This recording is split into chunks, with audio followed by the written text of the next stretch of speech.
Let's prove the sine law. Sine A over A equals sine B over B.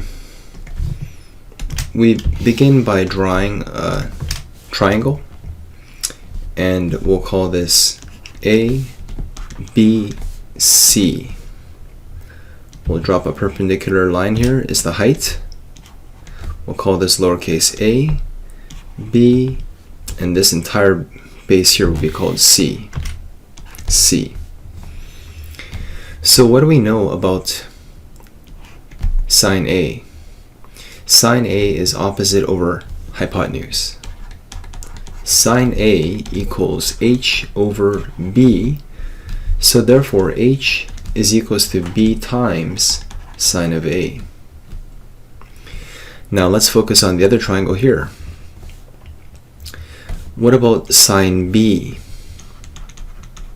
Sine B is equals to opposite over hypotenuse, which is h over A.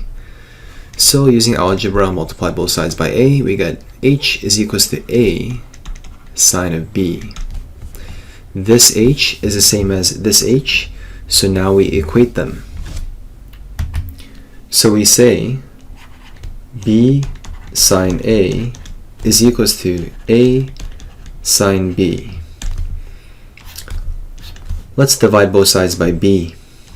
So this goes away, and we have a B down here. So we have sine A is equals to A sine B over B. Now let's divide both sides by A. And there we have it. We proved the sine law, at least for this, the A's and the B's. Notice how the A and the B are in the bottom. If you want to prove that sine B over B equals sine C over C, you can relabel this triangle with B and C on the bottom. Now, given the previous proof, why does it follow that the reciprocal is true? It's true because you're allowed to take the reciprocal of both sides in algebra. And finally, when do we use the cosine law instead of the sine law? We use the cosine law for two types of triangles. When you're given the side-side-side triangles, as well as the side-angle side triangles. Otherwise, we recommend you use the sine law first.